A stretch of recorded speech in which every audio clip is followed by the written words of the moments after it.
إيه، طقيت 50. شو أسوي؟ أطق بريك، أقزر يومي بالجمعيات والسوقة، نتعبث بالدثرة المقطوطة بالمخزن، أين العيال بالبيت وزهقهم بعيشتهم. طبعا لا.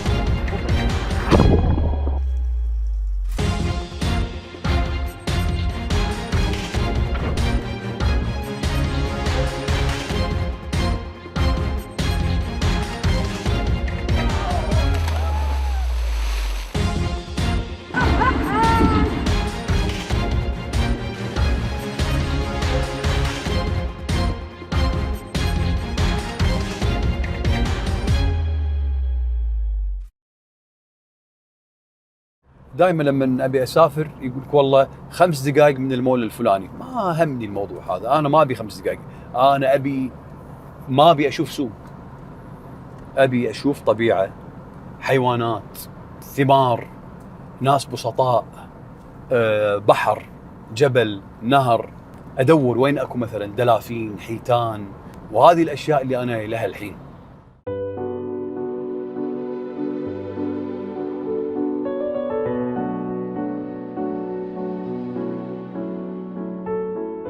قبل كم سنة كانت لي علاقة غير ناجحة مع هالمكان، وأنا الحين جاي أصلحها، واللي راح يساعدني بإصلاحها صديقي العزيز جليل، وكاني رايح له.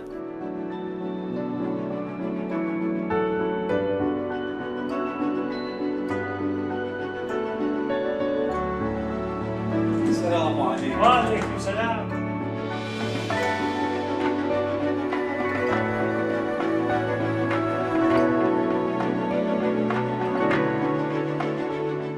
طيبة جليل وشخصيته المرحة شجعوني أطلب مساعدته،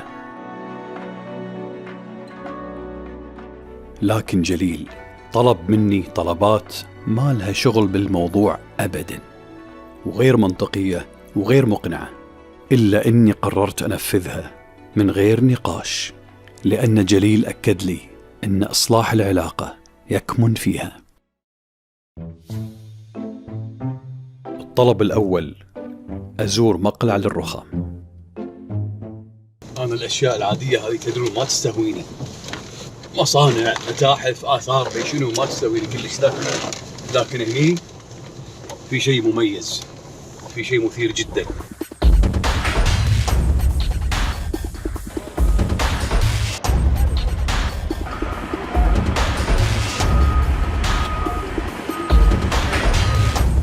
بعض البلوكات اللي راح نشوفها اليوم وزن بعضها يوصل ل1000 طن، مليون كيلو. بلوك الحجر اللي قاعد ينقص الحين يكفي لتوفير حاجة مئات المنازل من الرخام.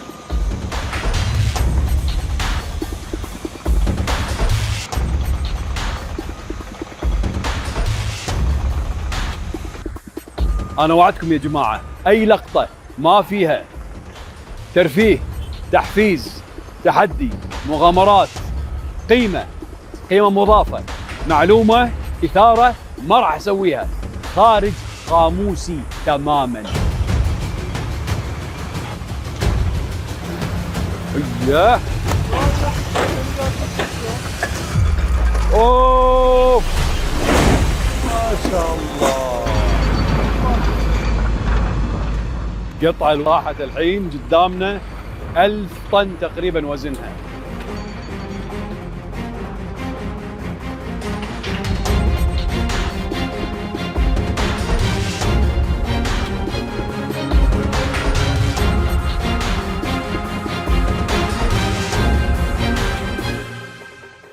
ومع الهبدة هذه تم تنفيذ الطلب الأول بنجاح. دورت محطة فول سيرفيس، لكن الثقافة هذه طلعت مو موجودة بالمكان اللي أنا فيه.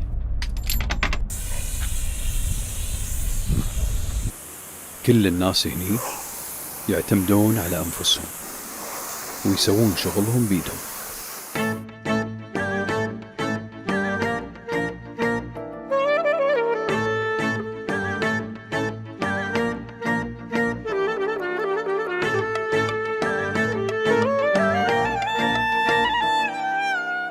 وتذكرت أني كنت قايل حق جليل: يا جليل، أبي مطعم ممتاز. قال لي عندي لك أحسن مطعم بتركيا كلها، بس يتطلب منك تغير طريقك شوية. قلت لا، غير أبو طريقي. وفعلا لقيته. عمر المطعم 150 سنة. ترى يوعان صدق، ترى مو قاعد أمثل، والله مو قاعد أمثل. حطني بس. وينك ده الثاني؟ تعال شوف.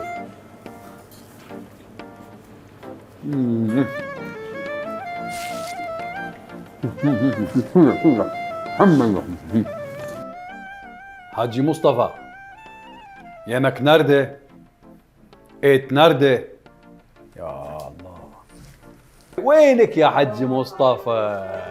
سيز نردة سيز. يا سلام، خوش بلدق. عليكم السلام ورحمة الله. أنا أشيل عنك، أنت لا تسوي شيء، أنت ارتاح بس. أنا طلبت صحنين حسبالي شوية الأكل وأنا حدي يوعان، لكن طلع صحنين وايد زيادة عن اللزوم. ما لا عافيته. شي يردون على عافية الرسول. اي والله، عافية الرسول. الخبز الحار، يا سلام.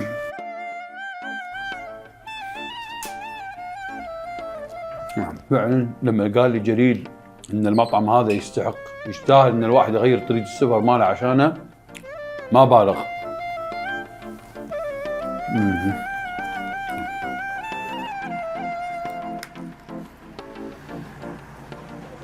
عادة أنا ما أكل خبز ولا لحم أبداً، ما أخلط بروتينات وكربوهيدرات أبداً، بس اليوم طاف حق علم التغذية وعلوم الصحة وما أدري شنو، بعطيه سكت عود. فعلاً خبرة المطعم هذا 150 سنة قاعدة تتجلى في هذا الطبق.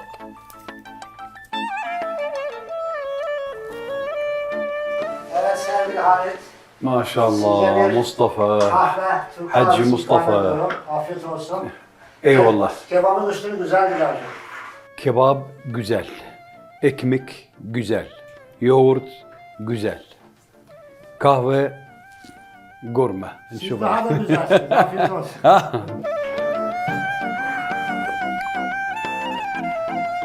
يا سلام. عقب هالكباب الدسم وهالخبز وهالروب والسلطة دخت شوي. ما شلون بسوق الحين، باخذ لي غفوة بالقرف.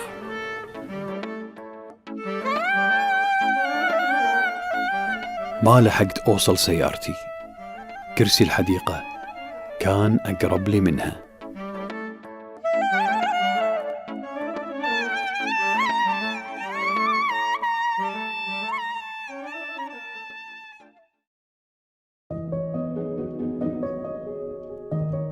الطلب الثاني من طلبات جليل أني أسبح في عين كليوباترا الحارة في باموكالي. للحين قاعد أحاول أوجد سبب منطقي للأمور اللي طلب مني جليل تنفيذها، لكن عجزت. تفكيري توقف، المنطق عندي ما قام يشتغل، لكني عازم على تنفيذها كلها مهما بدت غير منطقية في سبيل إصلاح العلاقة مع هالمكان.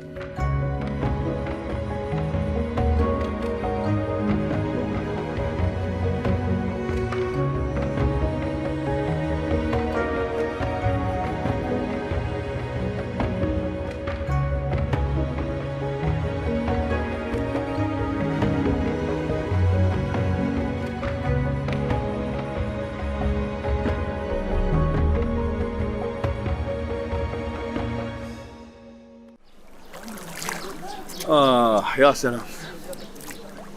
هذه اسمها سبا كليوباترا، سنة 7 قبل الميلاد. حاشي المكان زلزال قوي ودمر المكان، مثل ما انتم شايفين الأعمدة هذه كلها انهارت. السبب تسميتها اسباب كليوباترا ان كليوباترا بنفسها كانت تجي هني تعالج وتستجم. الماي حرارته 36، طعمه غريب جدا. ما ادري شنو، ما ذقت ماي بهالطعم من قبل. اقرب وصف يمكن اقدر اقرب منه اللي هو، تذكرون الباتري اللي صاير كذي مستطيل شويه، له فتحتين من فوق، واحده مدوره واحده مربعه، كنا نحطه على لساننا ويكهربنا، نفس الطعم.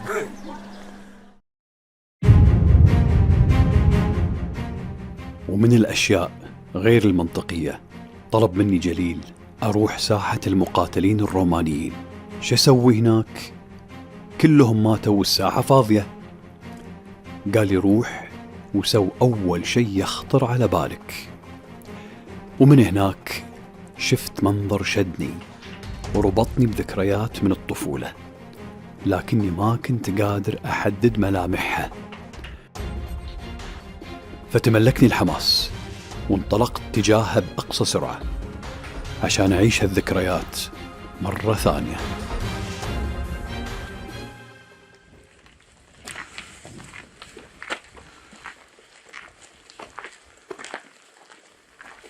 هالمكان يذكرني بشيء، يبي له فصل كبوس ونظارة.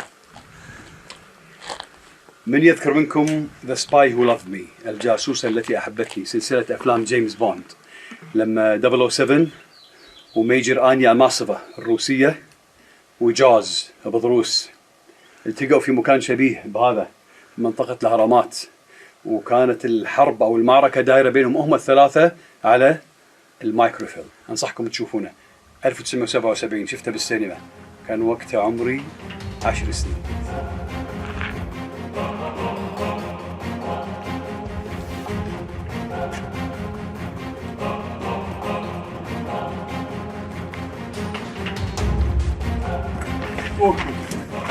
إماطة الأذى عن الطريق.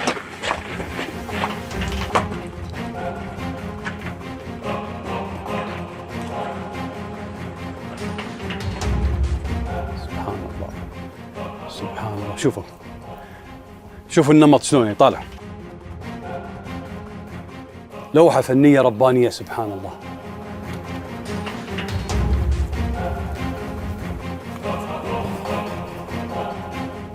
طول عمري أتساءل شلون كانوا الناس في تلك الأزمنة ينقلون مواد البناء ويشيلون هالأحجار والأعمدة الضخمة. بسم الله.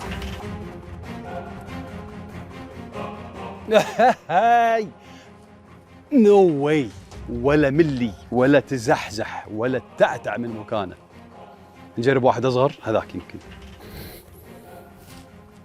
لما نشيل أي شيء ثقيل يا جماعة بالمناسبة نشيله بالطريقة هذه، كذي غلط، كذي إصابة، ديسك على طول أسفل الظهر، كذي غلط. ها كذي اسحب رده مكانه، وهذه بعد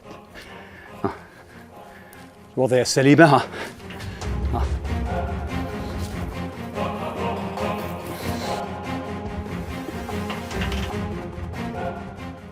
ذكريات الطفولة نستني طلبات جليل وزيارة ساحة المقاتلين الرومانيين، لكن كاني رايح لها.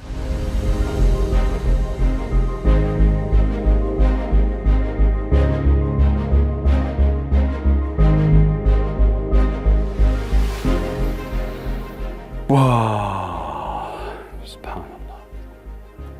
شنو هذا؟ أنا بأثينا ولا بروما ولا وين؟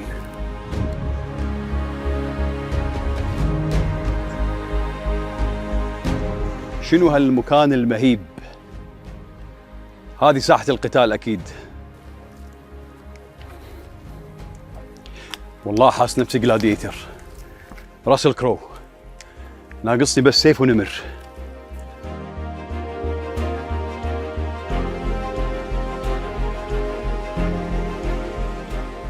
تذكرت جليل لما سألته شو أسوي بساحة المقاتلين، وقال لي سو أول شيء يخطر على بالك. تدرون شو بدي أسوي الحين؟ أشقح السور، بس مع الأسف قرمك يا ساكتر خود زابريشون نو انتري، شقحة ماكو والله ما الطبه.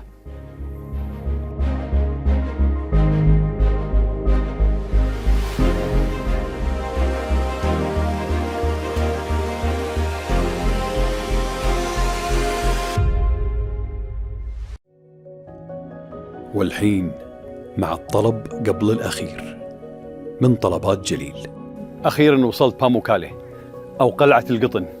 طبعاً هذا مو قطن اللي شايفينه، لكن تشبيه يعني.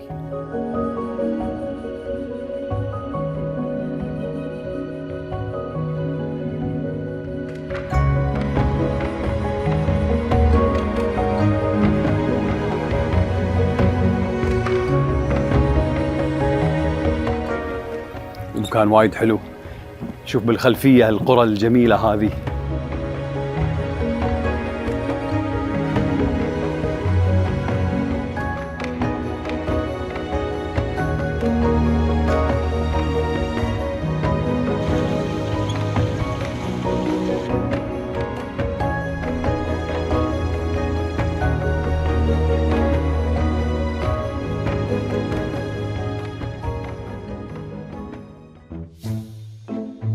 طلبات جليل أنهكتني وهدت حيلي، وكنت على وشك أن أصاب بانفصام في الشخصية، فقلت أنحاش منه ومن طلباته العجيبة 5 دقايق أشحن بطاريتي وأجدد نشاطي بلعبة من زمن الطفولة.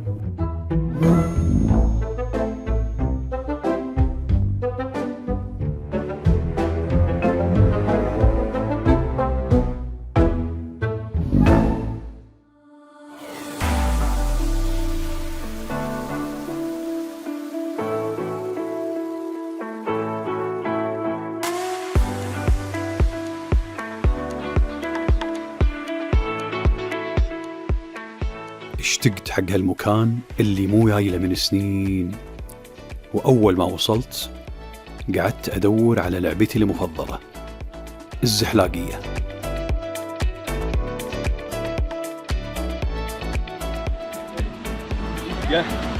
هذه المطلوبة.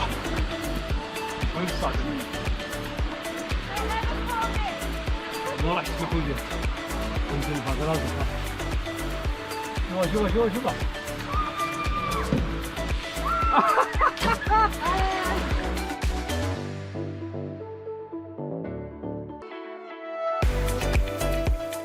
ولا شعوريا لقيت نفسي أنطلق مثل الياهل اللي لقى لعبته الضايعة.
روعة. وتذكرت شقلبة حلوة كانوا يسوونها حبايبنا الغطاسين من زمان، اسمها هاف جينر، فقلت خلنا نشوف إذا أقدر أسويها ولا لا.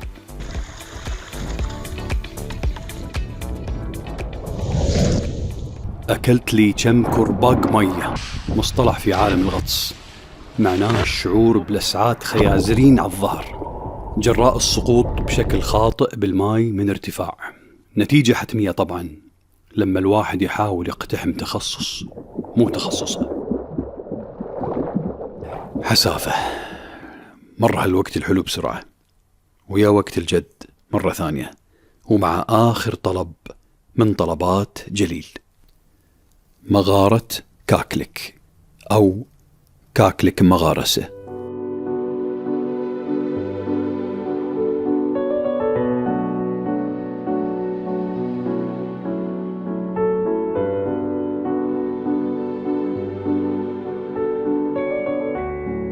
يا جماعة أنا حدي مرهق، خلص بنزيني على مدى 3 أيام متواصلة، وأنا من نشاط لنشاط لنشاط عبيت الجدول. لكن اللي شوقني أكثر وصحاني بالاحرى شوي، بديت اصحصح اللي راح نشوفه بعد شوي مع بعض.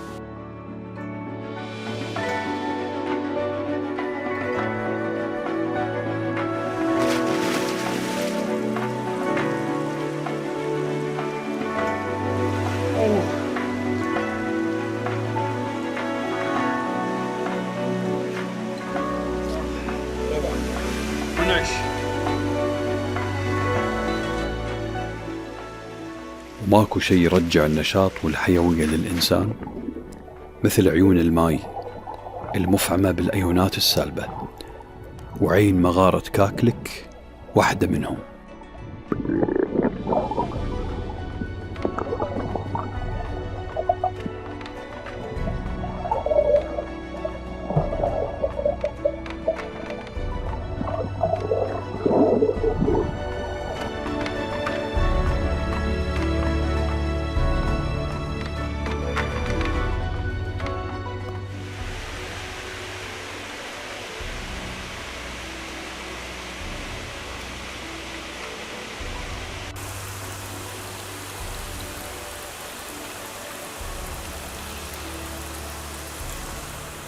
ماكو ريحه، ماكو شيء، الحمد لله. طعم الماي ماي حلو ممتاز، ما في شيء.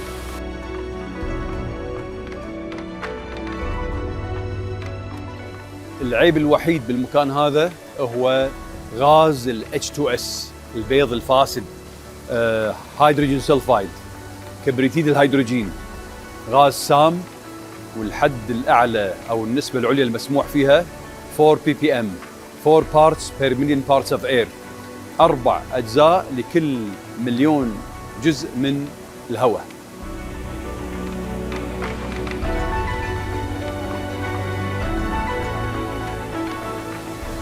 كل هذا اللي شايفينه، كل هذا اللي داخل ترافرتين. فتبارك الله أحسن الخالقين.